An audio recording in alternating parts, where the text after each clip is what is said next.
Gentle disclaimer to all of our listeners. All medical information mentioned in this podcast is purely informational. It is not individualized medical advice. Please follow up with your physician or medical practitioner for individualized care specific to your needs. Thank you. Hello, everyone, and welcome to the Know and Do Better podcast. My name is Dr. Melanie Carminati, and I will be your host. Today, we are going to be chatting about pelvic pain, and we are very fortunate to have Dr. Tayyaba Ahmad here. Thank you, Dr. Ahmad, for joining us today.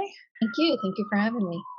So for those who don't know Dr. Ahmed, she is a doctor of physical medicine and rehabilitation who was born and raised in New York. She completed her BSDO program at New York College of Osteopathic Medicine, is board certified physical medicine and rehabilitation, and is also a fellow of the Academy of Physical Medicine and Rehabilitation and a member of the International Pelvic Pain Society. Dr. Ahmed is a contributing author to a textbook which is considered a staple during every physiatrist training. The 4th edition has been published. The full chapter title reference is Ahmed D. Chan and Pelvic Pain, which is included in Essentials of Physical Medicine and Rehabilitation, 4th edition. Dr. Ahmed, thank you so much for being here. I wanted to just start off our conversation with having you describe what is pelvic pain. So, pelvic pain is classically defined as pain anywhere between the belly buttons and the knees. Because of a lot of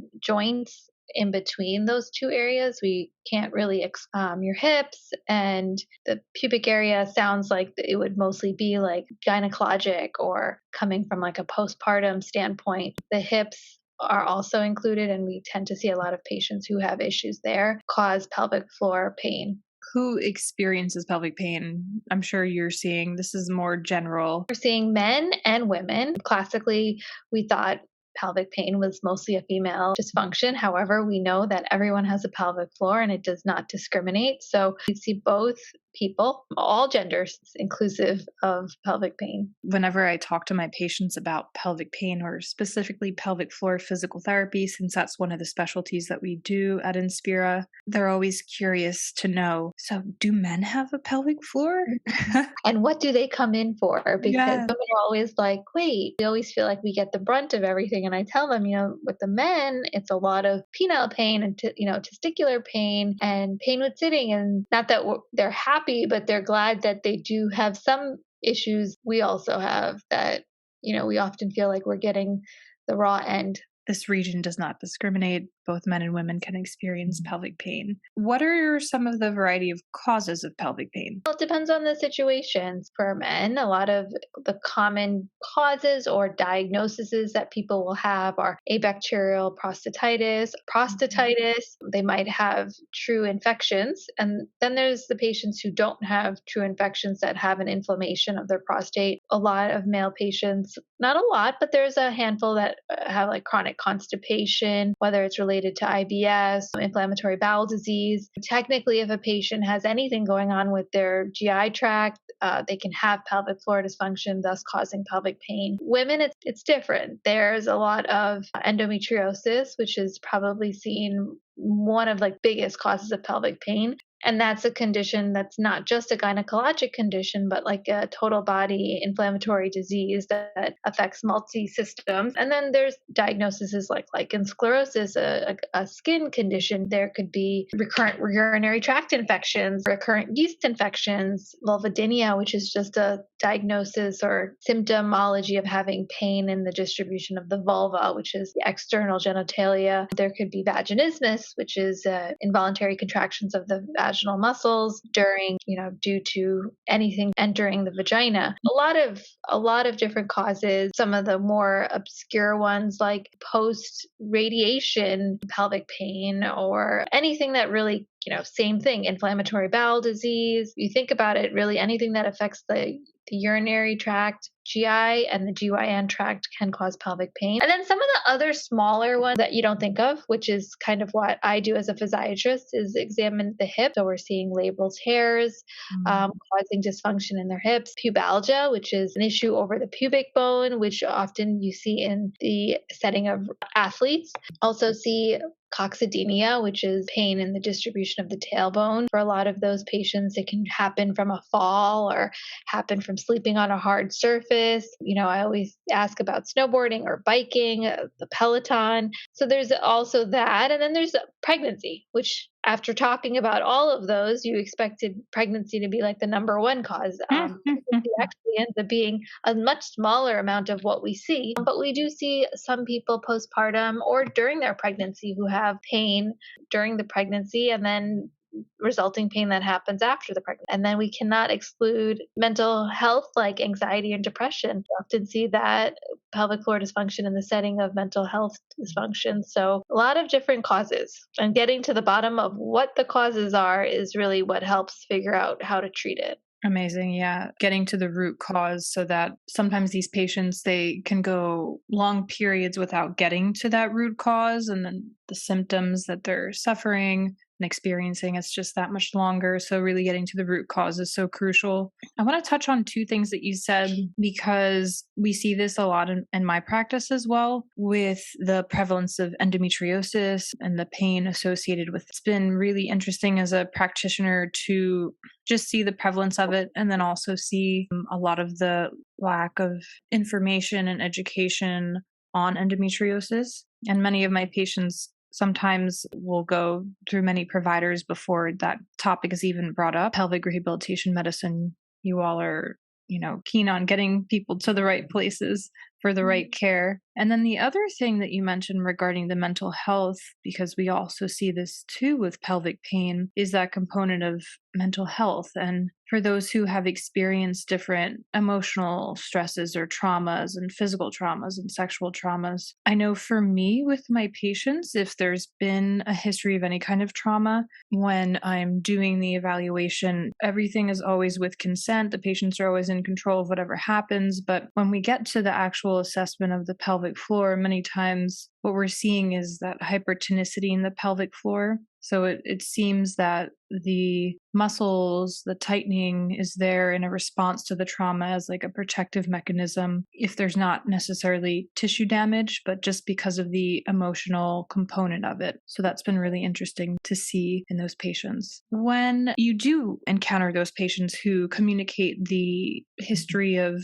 different sexual traumas, you work with and refer to therapists, psychotherapists? Yeah, of course. One of our questions on our history is asking a patient if they have any unwanted sexual trauma or trauma in general. And we also ask about anxiety and depression. And if a patient is expressing that they do have anxiety or depression, or, they may think that they don't and not realize it. And oftentimes they're very upset and tearful. We work with therapists in our group who will offer a class called like a Retrain Your Brain. And then there's also one-on-one classes. If there's something like more, like for a lot of patients, if they have CBT or, cognitive behavioral therapy or somatic therapy is not helping, or sometimes patients will need like a sex therapist and trying to get back into having intercourse, but putting some of that past stuff that they are dealing with, not putting it aside, but dealing with it as opposed to just dealing with generalized anxiety or depression. We'll have them work with the sex therapist because many times the patient might have vaginismus, and we'll work with dilators and we'll start doing some of our treatments and they'll get better. But then when it comes down to having intercourse, they're just not ready and not there. They can put a dilator in, they just are not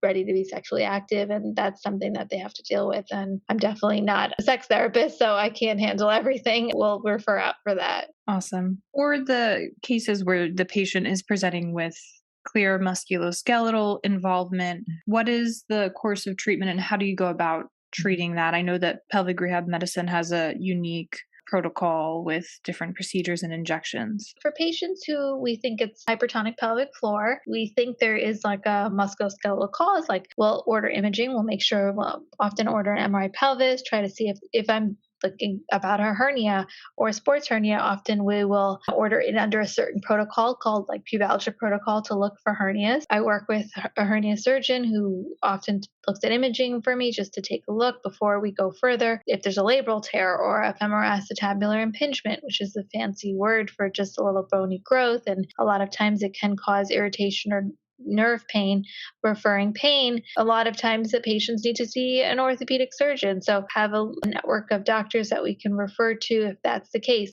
Oftentimes patients will say, well, I don't want to have a hip surgery, so can we just work on the pelvic floor? And if the pelvic floor gets better and then the hip is getting a little bit better, great, we can put it aside, no problem. But if a patient's, I've done, 2 years of hip therapy and I'm not getting any better, and then we start treating their pelvic floor and then things are getting better, great, we can put it aside. In another scenario, sometimes we work on their pelvic floor, we work on their hip, but their pelvic floor is not getting better, then it's really important that they address the hip. It's the same way we treat endometriosis. I'm not taking out endometriosis. I'm not an endometriosis surgeon, but their pelvic floor dysfunction is often seen in the setting of endometriosis, and we treat the pelvic floor dysfunction. If I'll tell them, the urinary symptoms, the bowel symptoms, the sex symptoms will get better, but if the period pain does not get better, that's not surprising because I don't take out endometriosis. We definitely have to address the actual issue at hand.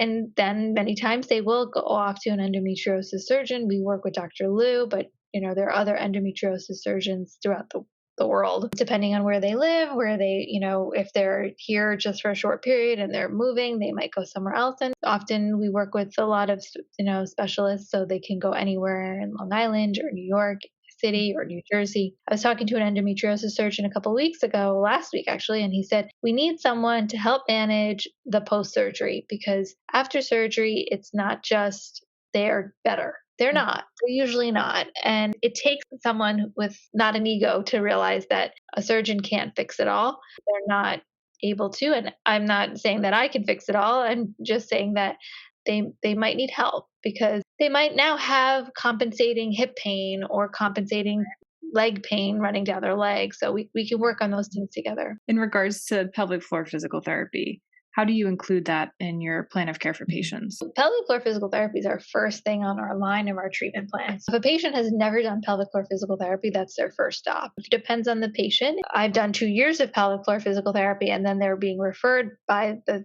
physical therapist to us, then we're more likely to be more aggressive. If they have done no physical therapy, we often have them start off with physical therapy. We might start with some certain medications. We might decide we have a treatment protocol of pelvic floor trigger point injections. Typically don't start that unless the patient, if they're at their wit's end, or they've done physical therapy for a few months. At that point, they may be plateauing with physical therapy.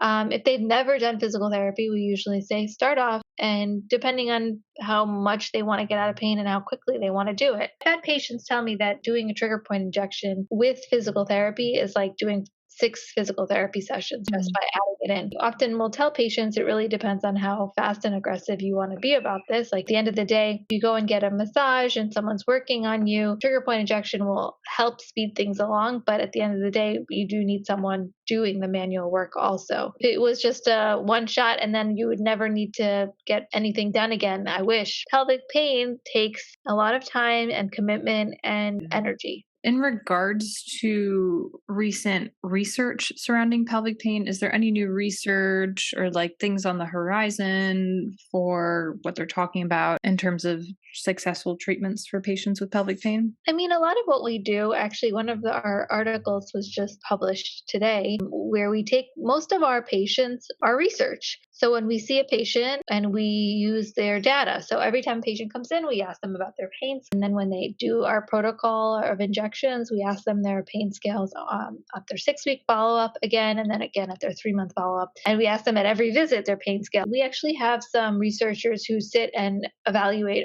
our data every time a patient comes in, and we throw these numbers into protocols, into research articles. Some of our studies have a lot of patients and some of our studies are smaller depending on what we're researching. So PGAD, persistent genital arousal disorder, is a lot smaller, a lot less common. So we don't have a ton, so in a year span, we have less than we have endometriosis. So the endometriosis stuff tends to get published quicker because we have a lot more endometriosis patients and they tend to be in a lot of pain. So they tend to respond to a lot of things. Depending on what it is, we're not seeing a ton of persistent genital arousal. So I think some of the cooler stuff that I think we'll see in like the next 20 years is how regenerative medicine plays a role in pelvic pain. It's taking so long for it to play a role in other places. Like, at this point, everyone's putting PRP in your hair, in your face, but the joints are the original and insurance is still not covering that. Right. I'm hoping that we get to see more research on regenerative medicine.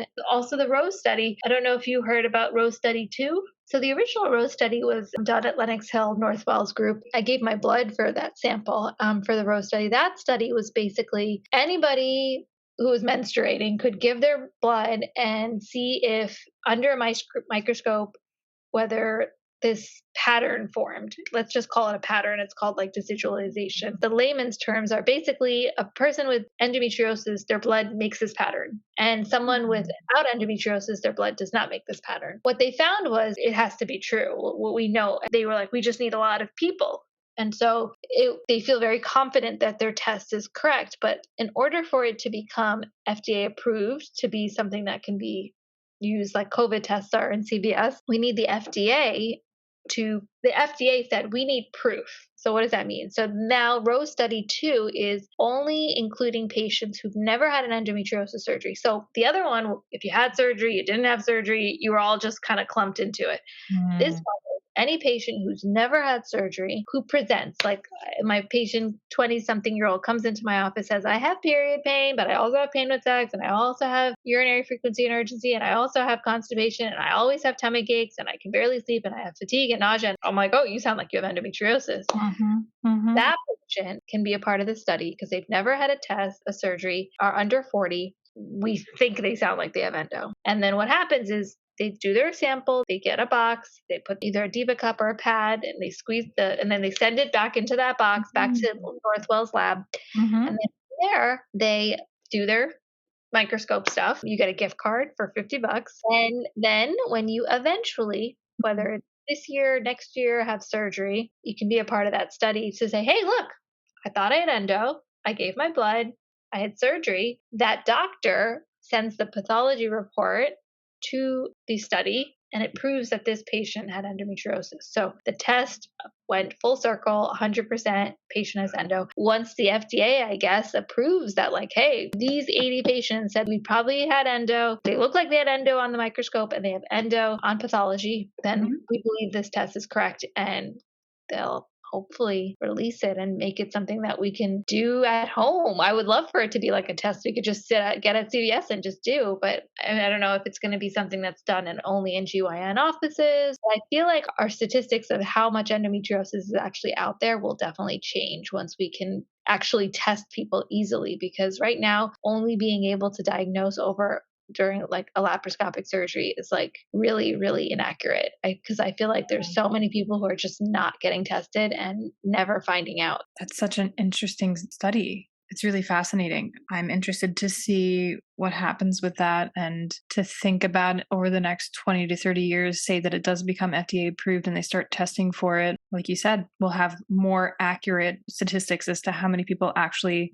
have endometriosis. In regards to endometriosis, I wanted to mention that because of the prevalence that we see in our practice, and then I know many people who are listening to this podcast, their loved ones, friends, colleagues who might be having those kinds of symptoms.